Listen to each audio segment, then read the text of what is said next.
Jadi nyatakanlah ya, carilah dulu kebenaran ya. Karena sholat itu nomor dua. Ya. Bukan saya menyuruh kalian di sini Bu ya, bukan saya memerintahkan kalian itu kita berhenti sholat, tidak. Ya. Kita sholat sambil kita mencari kebenaran dalam sholat itu. Ya. Kalau tak sholat, kalau hidup 1000 tahun, kalau nggak sholat apa gunanya? Betul. Artinya walaupun kita sholat 1000 tahun, tapi kalau nggak ada mananya, apa gunanya?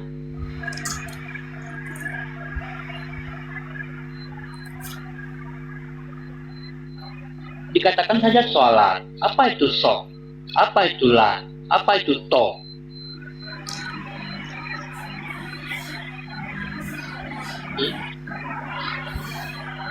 Bagaimana di situ bagaimana di situ kita sebagai perjalanan Tuhan itu? Makanya jatuhnya pada alif, ya, alif, sin, ya, lam, ya, alif, mim, isa, subuh, lohor, asar, maghrib. Itu perjalanan rohani semua. Jadi jangan kita mentang-mentang udah tahu rukunnya, ya. Tapi kita udah tahu rakaatnya, tapi nggak tahu rukunnya. Rakaat itu bergerak, siapa yang menggerakkan kalau bukan rukun? Makanya kita harus rukun. Jangan kita mengandalkan keakuan diri kita seolah-olah kita yang berdiri di situ. Harus rukun. Karena rukun itu yang menggerakkan. Ya. Kalau rukun tidak menggerakkan, rakaat ini tidak mampu bergerak.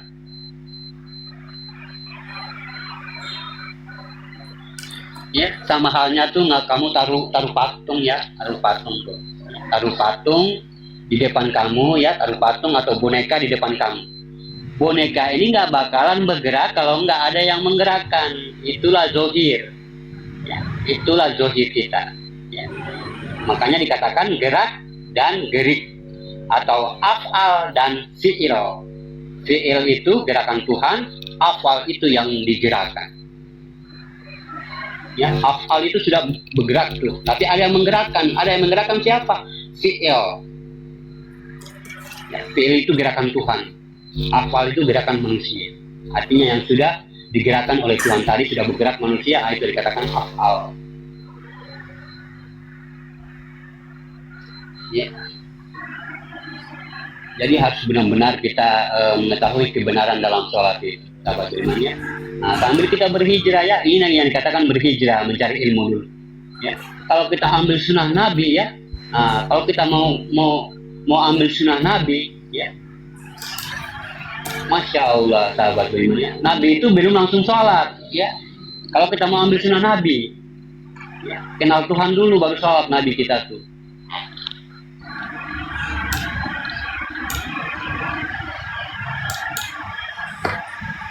Makanya sholat itu nomor dua. Sholat itu nomor dua, harus kenal Tuhan, harus kenal umat. Mana Tuhan, mana umat di dalam diri kita. Ini pernyataan, bukan pengakuan. Ini pernyataan. Ya, bukan keakuan. Ini pernyataan. Harus kayak gitu tuh, wajib diselesaikan. Makanya dia umum. Ya, makanya umum, anak kecil mau besar silahkan. Pernyataan. Ya. Pernyataan bukan keakuan. Bukan seharusnya saya berilmu, tidak, harus pernyataan. Ya. Katakan kepada anak-anak kita secara dini, kamu umat untuk dirimu sendiri, kamu Tuhan untuk dirimu sendiri, gitu aja. Biar dia tahu, biar dia paham sebenarnya Tuhan saya ini siapa. Ya. Kalau Allah itu nama, itu adab. Ya, kalau Allah itu nama, adab. Tuhanmu siapa Kanevi? Pasti Kanevi bilangnya Allah. Itu adab. Tuhannya Bang Bariat siapa? Allah. Itu adab. Ya. Makanya ada tertulis ilah. Ilah itu Tuhan, tidak bernama dia. Karena apa? Allahnya sudah goib. Ya, Allah sudah gaib. Ya, sudah goib.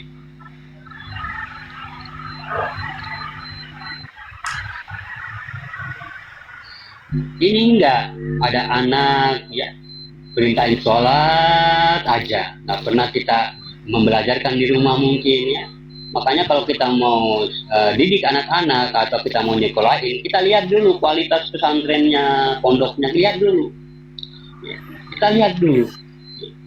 Apakah ini khusus bagaimana atau memang dia zahir dan batin? Karena apa sahabat beriman ya? Karena walaupun kita memiliki ilmu, walaupun kita memiliki artinya sudah memiliki semua ya, sudah rajin sholat, sudah haji, tanpa ada dasar ya, tanpa ada dasar ini ya, yang nomor satu ini ya, tetap kita akan terbanting ya, tetap kita akan goyah. Katanya sholat adalah tiang agama, tapi di mana tempatnya tiang itu untuk nancap? Inilah yang dikatakan fondasi. Ya.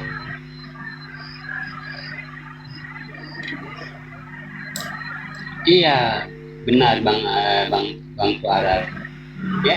Jadi di mana tempatnya tiang ini untuk menancap nih. Kalau nggak ada tempatnya, tiang ini rubuh nih. Ya paling juga setahun 2 tahun rubuh dia. Goyah dia, walaupun dia kuat sholat. Palingan juga lewat ya kayak gimana pasti rubuh imannya. Karena apa? Nggak ada dasarnya. Ya nggak ada dasarnya. Apa dasarnya? Yaitu kesadaran. Kesadaran itulah yang dikatakan ilah. Kesadaran itulah yang dikatakan Tuhan. Itulah yang dikatakan kosong. Kosong itu bebas. Ya, kesadaran sejati. Kesadaran itulah Tuhan. Kalau kita sudah memiliki dasarnya kesadaran, ya, nah, jadi sholatnya ini sudah mampu mencegah perbuatan keji dan munkar karena dasarnya kita udah baik. Makanya dia mencegah. Makanya sholat ini mencegah, bukan mengobati. Sesungguhnya sholat itu mengobati perbuatan keji dan munkar. Enggak. Sesungguhnya sholat itu mencegah perbuatan keji dan munkar. Berarti dirimu itu sudah sembuh. Dirimu itu sudah baik. Tinggal kamu mampu nggak nih? Kamu mencegah nih. Sama halnya saya seumpamanya saya berkiasan ya. Saya ini sehat. Lagi sehat badannya. Lepas itu saya minum vitamin, saya minum madu. Untuk apa? Untuk mencegah kekebalan tubuh saya. Artinya untuk menjaga kekebalan tubuh saya, untuk mencegah dari virus, dari serangan virus. Karena apa? Ya. Nah, saya sudah sembuh. Memang saya sudah sehat. Kayak gitu juga sholat tuh, karena sholat itu perjalanan sahabat beriman ya. Makanya kadang-kadang banyak orang yang khilaf ya, orang-orang yang salah artinya mengartikan sholat ini ya. Gak apa-apa, sholat aja lah ya. Mau saya pendosa kah, mau apa, sholat aja. Nanti juga akan lah. Masa pendosa mau nyambung dengan Tuhan? Masa yang tidak suci itu nyambung dengan Tuhan? Makanya saya katakan Tuhan itu walaupun kesalahan kecil kita sekecil biji zaruk, Tuhan itu, Allah itu tetap mempertahankan kesuciannya dengan maha. Mempertahankan kemaha suciannya, ya dia mempertahankan, dia menyari. Ya.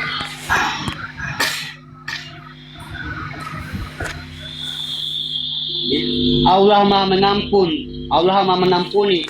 Allah Maha menampuni kalau kamu sudah benar-benar mati di situ, kembali kepadanya, itu mengampuni. Allah Maha Penyayang. Allah Maha Penyayang itu apakah kamu sudah benar-benar kembali? Kamu matikan dirimu?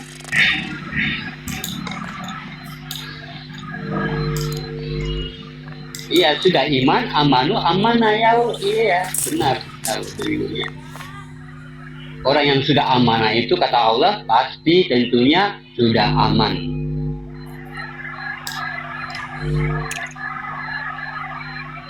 Inilah yang dikatakan bagaimana kita harus mencari kebenaran dalam sholat itu. Jangan kita imamnya tunduk, kita ikut tunduk, imamnya ruku, kita ikut ruku.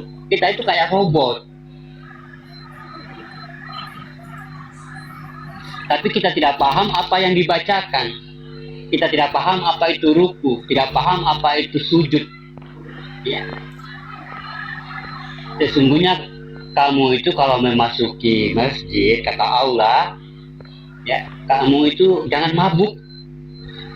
Jangan seperti orang mabuk. Ya. Kamu harus sadar, kamu harus paham apa yang kamu baca di situ. Jangan cuma ngelantur. Itu kata Allah dalam Al-Quran. Jangan kamu seperti orang mabuk, jangan kamu keadaan mabuk, kata Allah. Kamu jangan dalam keadaan mabuk. Kamu harus paham apa yang kamu baca, kamu harus paham apa yang kamu gerakkan di situ.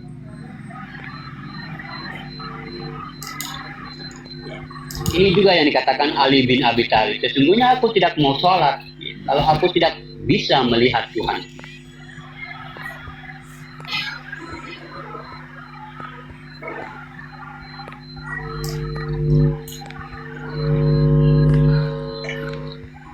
Dari azannya aja sudah kita tahu ya, yang manggil Allah. Dari azannya sholat aja kita udah tahu, udah dengar tuh dia manggil Allah, dia bukan manggil manusia. Dia nggak manggil, hai hamba Allah datanglah sholat, hai Umi Kasanova datanglah sholat. Dia nggak begitu. Dia manggil Allahu Akbar. Dia manggil dirinya sendiri. Ya? Iya. Hai Allah. Jadi yang datang berat. Iya, Bang Alam sholat. Hai Umi Kasanova sholat. Dia nggak manggil Umi Kasanova sholat. Nah, tapi kenapa kamu datang menghadiri sholat? Berarti kamu situ ada kesadaran. Kenapa yang dipanggil Allah, yang datang manusia? Berarti yang datang itu adalah kesadaran atau sudah tidak meliputi atau membawa sifat kemanusiaannya. Makanya yang datang itu semua sudah dikuasai oleh Tuhan. Yang hadir itu, yang hadir mendatangi masjid.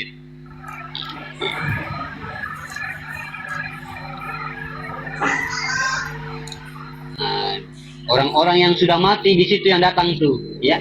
Orang-orang yang sudah mati. Jangan pula kita pura-pura mati.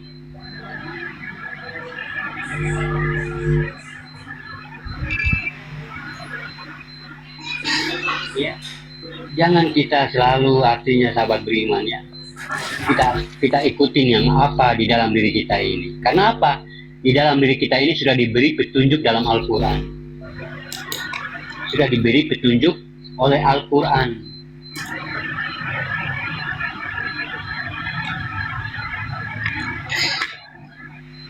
Sudah diberi petunjuk oleh Al-Quran. Jadi jangan keluar dari diri kita.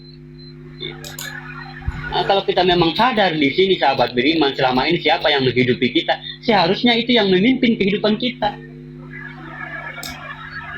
Seharusnya itu yang berjalan ke atas dunia, seharusnya itu yang berbuat di dunia.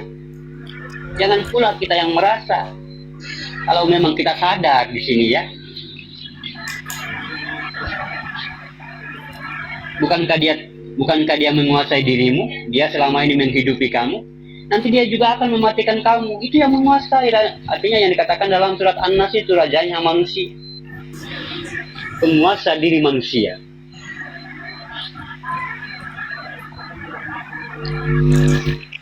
Tidak perlu lagi kita mencari-cari Tuhan siapa penguasa nyawa ini. Tidak perlu.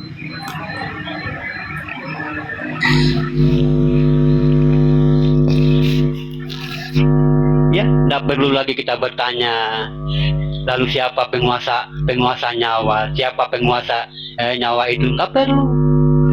Ya, Al-Quran kita cuma 30 juz, nggak bisa ditambah-tambah.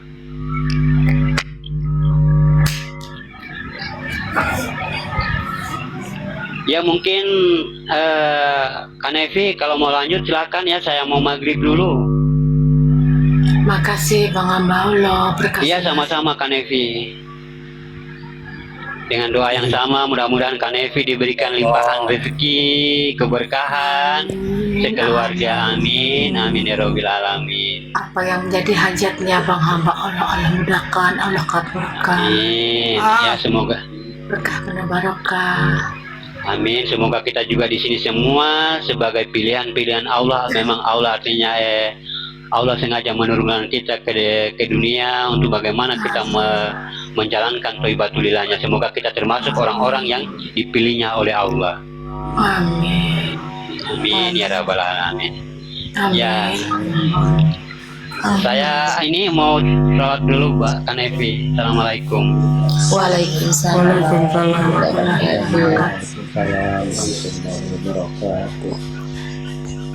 Berkah penuh barokah penghamba Allah. Amin. Jadi kita bacain suratul Al-Fatihah untuk penghamba Allah ya teman-teman semua.